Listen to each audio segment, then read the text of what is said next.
Shalom kids, good morning. Apa kabarnya anak-anak hebat yang ada dari rumah? Kita bersyukur kalau hari ini kita masih bisa mulai pembelajaran pastinya di hari yang baru dengan tubuh yang sehat, yang lengkap, yang utuh, yang semangat. Semua karena berkatnya Tuhan. Nah, sebelum kita memulai hari ini, as usual, kita akan berdoa dulu. Semuanya boleh lipat tangannya dan tutup matanya. Miss Lia mengundang semuanya bersungguh-sungguh sebelum kita mulai belajar. Kalau masih ada yang buka mata, Miss Lia tidak mulai. Oke, mari kita berdoa. Tuhan Yesus yang baik, kami mengucap syukur buat kasih, buat cinta, buat penyertaan yang boleh Tuhan berikan buat kami. Terima kasih buat malam yang sudah berlalu, tidur yang sangat nyenyak, mimpi yang sangat indah, dan pagi hari ini kami boleh ada, kami boleh sehat, itu semua karena berkat Tuhan. Tuhan Yesus, terima kasih juga kalau kami masih bisa melihat keluarga kami sehat, dan kami masih bisa mulai belajar hari ini. Tuhan Yesus tolong supaya kami boleh bersungguh-sungguh, boleh mendengarkan penjelasan Miss Lia hari ini dengan tekun, dengan tertib, dengan dengar-dengaran. Memberkati keluarga kami yang menjaga saat kami belajar dan memberkati kami semua. Berkati kami supaya satu hari ini tetap dalam penjagaan Tuhan. Di dalam nama Tuhan Yesus kami sudah berdoa dan kami mengucap syukur. Haleluya. Amin. Puji nama Tuhan. Anak-anak hebat boleh dibuka yuk bukunya sayang. Nomor halaman 72 ya. Jadi puji Tuhan hari ini kita akan masuk di pembelajaran yang ke-6 di subtema kedua mengenai pengalaman bersama teman. Artinya subtema 1 dan 2 sudah selesai dan sebentar lagi kita akan UH ya. Sekarang dibuka halaman 72. Miss Lia mau baca puisi tentang bersamamu teman. Boleh disimak ya. Disimak itu matanya ke buku, telinganya mendengar. Kita akan belajar bersama membaca puisi. Bersamamu teman, jalan bersama pulang sekolah, belajar dan bermain juga bersama.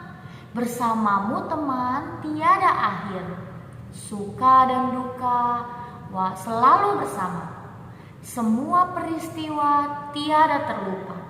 Bersamamu teman, aku ingin selamanya. Wow, puisinya indah sekali, berbicara tentang betapa kebersamaan dengan teman itu sangat berharga. Misalnya percaya anak-anak di rumah pasti punya sahabat. Miss, apa bedanya sahabat dengan teman? Kalau teman itu belum tentu kalian tahu bagaimana dia, bagaimana sifatnya dia, bagaimana ketika dia marah, bagaimana ketika dia tertawa. Kalian belum tentu tahu. Tapi kalau sahabat itu lebih dekat ya, lebih dekat daripada teman. Kalian tahu bagaimana ketika dia bersedih, bagaimana ketika dia marah, bagaimana ketika dia tertawa. Kalian kenal pribadinya, itulah sahabat. Nah, anak-anak, Miss Lia kasih tahu, cari musuh itu gampang. Gimana caranya? Kamu sobek aja buku teman kamu. Kamu ambil aja pensil teman kamu udah jadi musuhnya dia. Tapi untuk cari teman dan sahabat itu susah. Jadi buat kalian yang ada di rumah, pastikan bahwa kalian itu hobinya adalah cari teman dan cari sahabat, bukan cari musuh ya. Oke, supaya sama seperti puisi ini, betapa berharganya kebersamaan bersama dengan teman. Oke.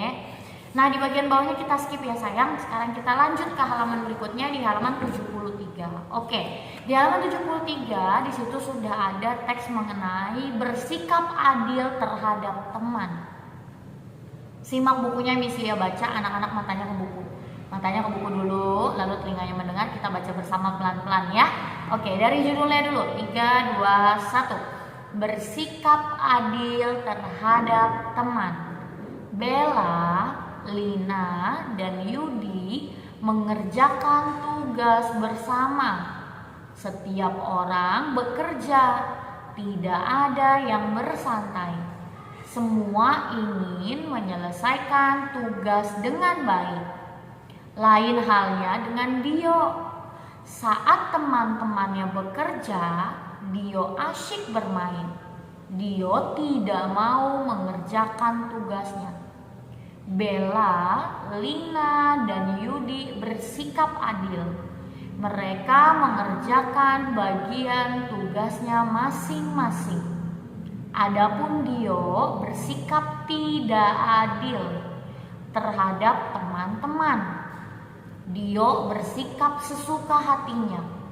Tanpa bekerja, Dio ingin mendapatkan hasil. Nah, coba anak-anak lihat Miss Lia dulu, bukunya ditaruh. Sikap adil adalah contoh pengamalan sila keberapa? Yes, kedua, kemanusiaan yang adil dan beradab. Sila kedua itu tolong menolong, adil, saling menghormati. Suatu hari, Bella, Lina, Yudi, dan Dio sedang melakukan kerja kelompok. Nah, ketika Bella, Yudi, dan Lina sedang melakukan tugasnya, kalian tahu ternyata Dio, salah satu temannya, tidak mau melakukan tugasnya. Dio, kamu lihat di buku, Dio malah main pesawat-pesawatan dari kertas. Dia asyik tertawa sambil bermain pesawat-pesawatan tanpa dia memperdulikan tugasnya sendiri. Tapi Dio bersikap tidak adil. Kenapa? Karena Dio maunya tugasnya cepat selesai, tapi dia nggak mau kerjain. Bisa nggak? Nggak bisa ya. Tugasnya mau cepat selesai, tapi nggak mengerjakan apapun, nggak punya usaha apapun. Bisa nggak? Nggak bisa. Nah, jadi sikapnya Dio ini tidak mencerminkan sila kedua. Ya, sikapnya Dio ini tetot, salah sekali. Jadi tidak boleh ditiru ya anak-anak. Contoh, kalian mungkin untuk sekarang, untuk masih kelas 1, kalian belum belajar kerja kelompok bersama teman. Itu nanti akan dirasakan di kelas 4, 5, 6, bahkan sampai kalian tingkat SMP, SMA, dan kuliah. Tapi ingat, contoh ya, kayak kemarin kalian ada PR kolase biji, kolase origami. Kalian bisa bekerja kelompok bersama dengan papa dan mama. Tapi bukan berarti papa mama yang mengerjakan itu tetot, salah juga ya. Miss Lia mungkin tidak melihat, tapi Tuhan Yesus tahu apakah kalian jujur atau tidak. Ya, jadi ketika ada tugas yang memang mengharuskan papa dan mama membantu, boleh banget. Tapi pastikan bahwa kalian bersikap adil kepada papa dan mama. Kalian tetap mengambil bagian dan tugas kalian masing-masing. Tidak boleh mengandalkan papa dan mama, karena yang sekolah bukan papa dan mama. Jika kalian terlalu banyak mengandalkan papa dan mama, akhirnya papa dan mama yang mengerjakan, berarti nilainya buat papa dan mama, berarti rapotnya buat papa dan mama.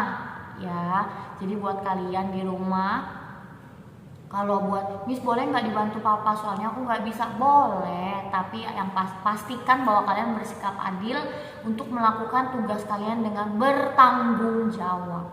Paham ya anak-anak hebat ya.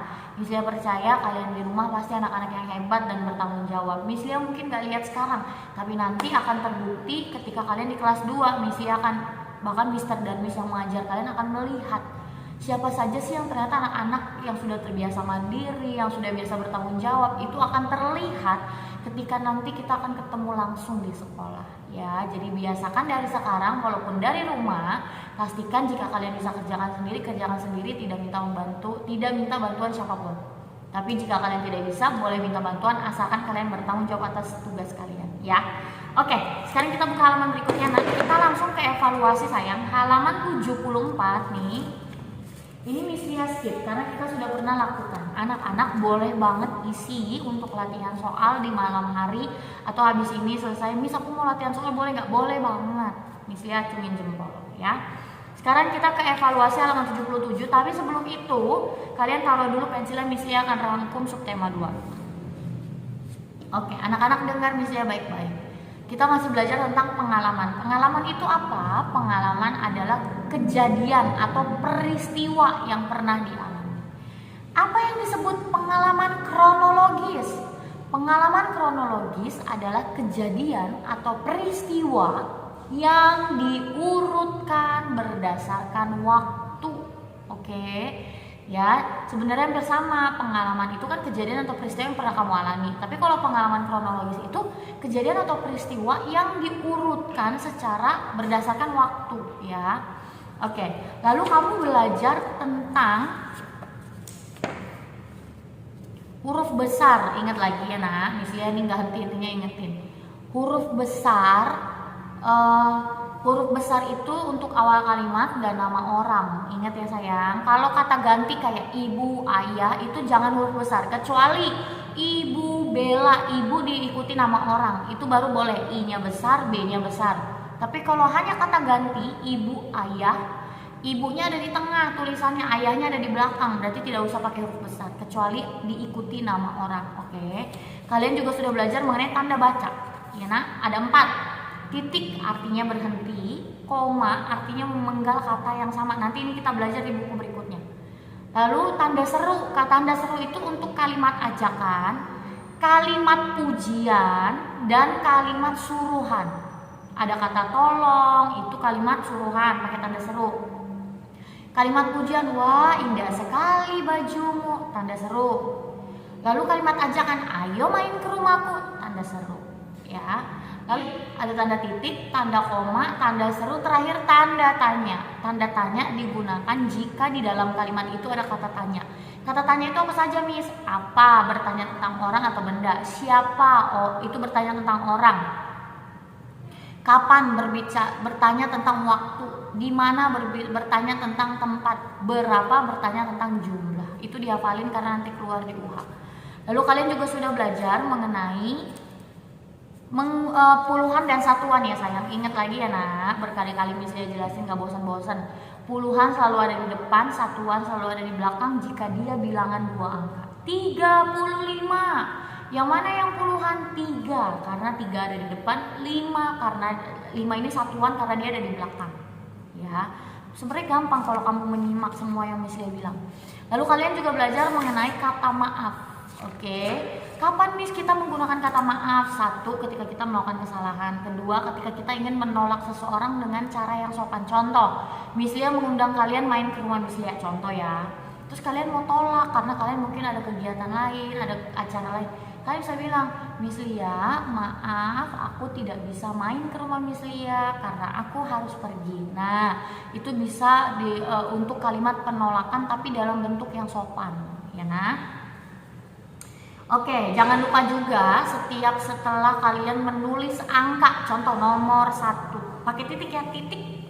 Nomor 1 titik, nomor 2 titik. Jangan nomor 1 Bella langsung. Misalnya contoh ya nak, nomor 1 Bella pergi ke sekolah. Nanti bacanya bukan nomor 1 titik Bella pergi ke sekolah, tapi nanti bacanya kalau nggak ada titiknya 1 Bella pergi ke sekolah. Nah gitu, karena kan titik itu artinya berhenti, ada jeda ya. Jadi setelah penulisan angka kalian juga harus menulis tanda titik. Oke. Lalu terakhir tadi kalian belajar tentang contoh pengamalan sila kedua. Apa saja? Menolong, adil, dan saling menghormati. Dan pastinya kalian belajar bertanggung jawab seperti contoh yang Dio, Lina, Yudi, dan Bella tadi ya nak. Oke, sekarang seperti biasa sayang, halaman 77 dan halaman 78 itu adalah PR evaluasi 2. Seperti biasa boleh ditulis dulu di atasnya PR. Tulis dulu di atasnya PR. Oke, sudah. Tulis PR, ingat nomor 1 sampai 12 dan dilanjut nomor 17 sampai 20. Tolong didengerin baik-baik karena masih aja ada yang diisi semua. Miss Lia udah bilang hanya nomor 1 sampai nomor 12, lalu lanjut nomor 17 sampai 20. Miss Lia minta tolong banget kasih tahu mama nih, Miss Lia minta tolong ya. Ini kan lembarannya ada 2 ya sayang. Seperti kemarin ya nak, tolong digabungkan dulu baru dikirim supaya fotonya hanya 1. Miss Lia minta tolong kasih tahu mama jangan difoto 2 kali. Di fotonya 1 kali lalu digabungkan supaya Miss Lia koreksinya cepat. Ya nak, terima kasih anak-anak Miss Lia yang hebat-hebat. Miss Lia tunggu PR-nya dikirim ke GCR. Terus semangat, jaga kesehatan, sering cuci tangan, makan sayur dan buah, pakai masker, jaga jarak, kurangi mobilitas di luar rumah. Kalau nggak terlalu penting jangan kemana-mana. Kiranya Tuhan Yesus terus memberkati kita semua dengan kesehatan. Bye-bye, God bless you.